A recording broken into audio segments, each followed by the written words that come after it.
All right, today we're going to do this a little differently. I'm going to narrate what we're looking at here. We're looking at a 1969 summer issue of Bassmaster magazine. So this would be the second year Bassmaster came out. We got Ray Scott on the cover. And we'll look at the inside cover here real quick. It's a Perline monofilament line ad. Perline hasn't been made probably since the mid-70s. But back then it was a pretty popular line.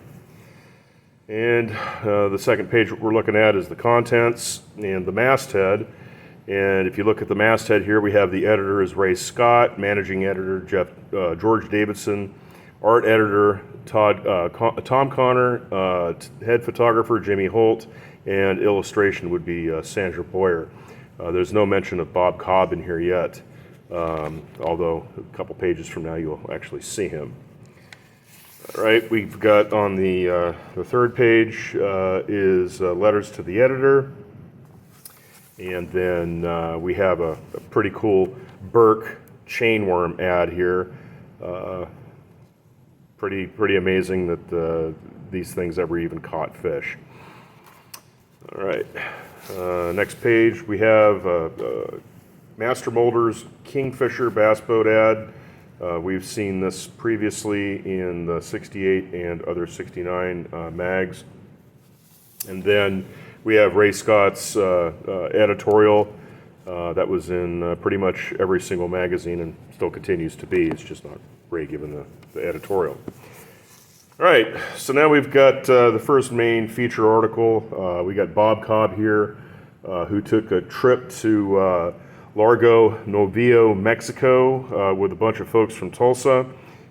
Namely, from what I can tell from the article, it was primarily Zebco folks at the time, back when Zebco was based out of Tulsa. Pretty much it's just an article about how good Novillo was back in the day. I remember my boss at the tackle shop in the 70s and early 80s going down there, and it was pretty amazing. You never hear about the lake anymore, though. Another picture of Novillo, and then the airplane that they took from Arizona down to Mexico.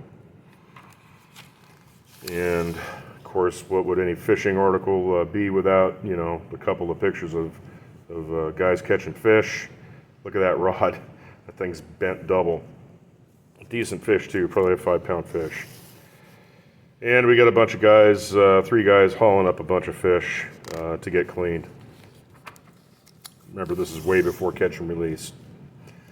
We got a cartoon by Harvey Sharp, and then Chihuahua Marina on Lake Eufaula, an ad for that.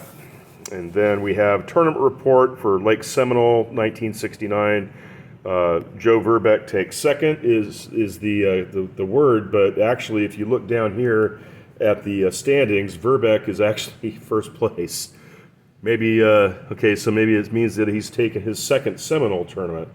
I need to read the article, I guess. Looking at the standings, we've got Blake Honeycutt, who was a stud back then, in third place. We got Charlie Bumpus, Ricky Green, Bill Dance. Dance was in 7th, Green was in 6th. We've got Don Butler, Jimmy Houston, and I believe this was actually Houston's first tournament. Let's see, who else do we got here? Wallace Lee, Ed Tottenbauer, both really big sticks back in the day. Jerry McInnes, Carl Dice, Joe Kennedy, Jim Rogers, Rogers tackle. And down here towards the bottom in 50th, what do we got here? Not much. Okay, next page. Got an article by Tracy Wood called My 13 Years of Worm Fishing.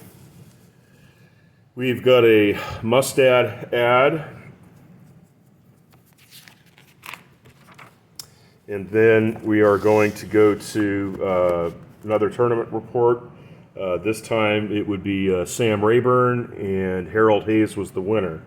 So looking here again at the standings, we got Ricky Green in third place, Blake Honeycutt, In fourth, let's see here, Carlos Mayo in 11th, Emmett Chills in 14th, another stud from back in the day. Again, we see Wallace Lee, Ray Mirsky, Bill Dance, Don Butler again, Jackie Hewlett, who we're going to be doing a piece on here probably in the next month or so, Joe Kennedy again, Jerry Crowell,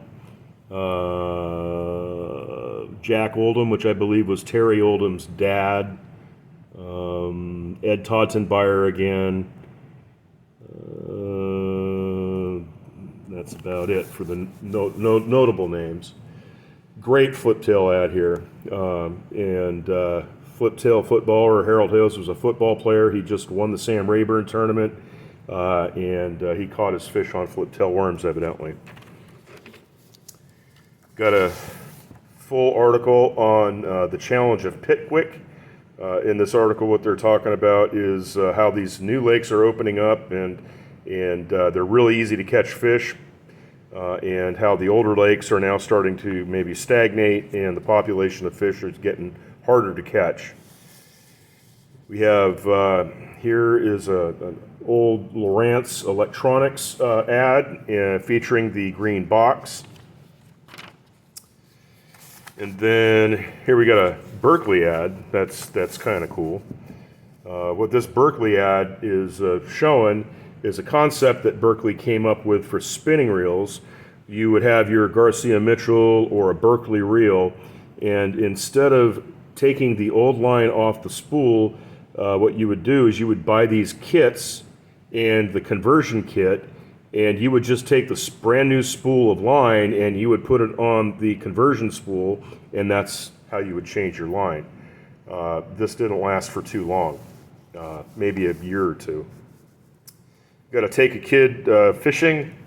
This is an ad. This is not an ad. It's actually, just Ray Scott and his wisdom of, getting kids to go fishing. This is a Spinnerbait ad, or not, it's a Spinnerbait article. And the interesting thing about this article is back in the day, the Spinnerbait was essentially used as a jig. And in this article, it's talking about using a spinnerbait at the surface and winding it fast instead of using it as a jig. The author is talking about this new technique in 1969, and the spinnerbaits that he likes. I no longer use homemade baits, but prefer either Redman bass bait made by Jimmy Houston of Tahlequah, Oklahoma, or the Tarantula made by Virgil Ward of Amsterdam, Missouri. Now, you guys have heard me beat that horse dead, or deader, and how much I like the old Redman spinnerbait. Got an Asterglass ad, and then we have an article by Joe Verbeck on his win at Seminole. We have an ad for casting reel handles or casting rod handles by Phantom Products. And now we go back into another tournament report. This time it was Pete Henson wins the Rebel tournament, and I believe this was on Ross Barnett. Let's see here. Yeah, Ross Barnett. And he won with a 124-pound stringer. And if we look down at the standings again, we've got Pete Henson 1, Ray Mirsky's in 2nd, Bill Dance is in 3rd, Harold Hayes, who had won the Seminole tournaments, in 5th, Gerald Blanchard, another stick from Tennessee back in the day, is 6th, Tom Ann's 8th, Emmett Chills is 9th, Pete Noser, J.D. Skinner, Blake Honeycutt, Charlie Bumpus, Carl Dice, Jerry Crowell. Let's see here. Who else do we have? Joe Kennedy, Carlos Mayo. All these guys that I mentioned and were big-time sticks back in the day. Oh, and at here at 49th, we got Jack Wingate. Very famous guy. We got another cartoon by Harold Sharp. We have float tube and float tube fins. This is like way before the kayak craze. where we actually used to use float tubes, and some folks still use float tubes to this day. Got a Pedigo's pork rind ad, great ad. And then we have a full-blown article on the donut fisherman or float tube fisherman.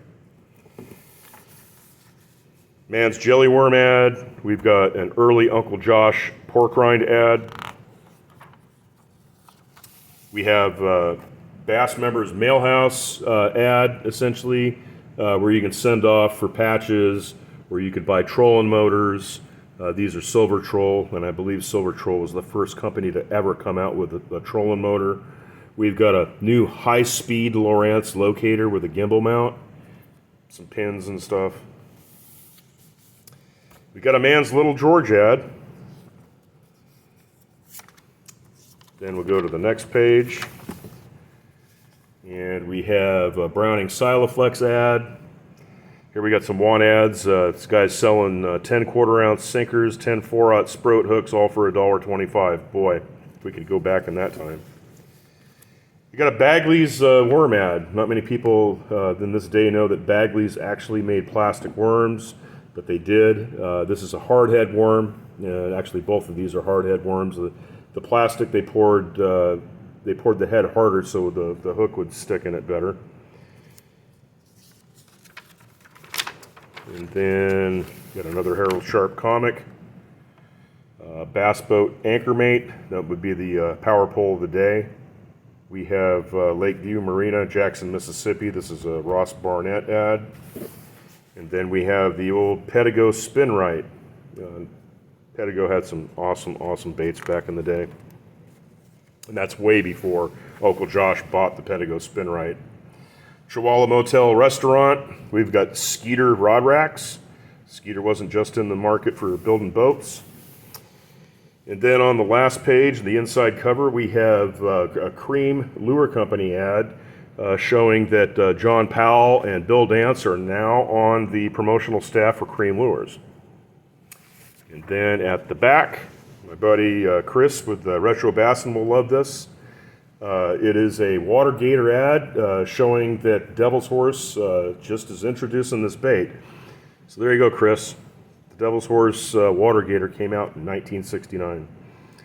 Well, people, I appreciate you guys looking at this. Let me know if you like the narration, and if you do, we'll keep doing it. If not, we'll go back silent. Take care. Bye.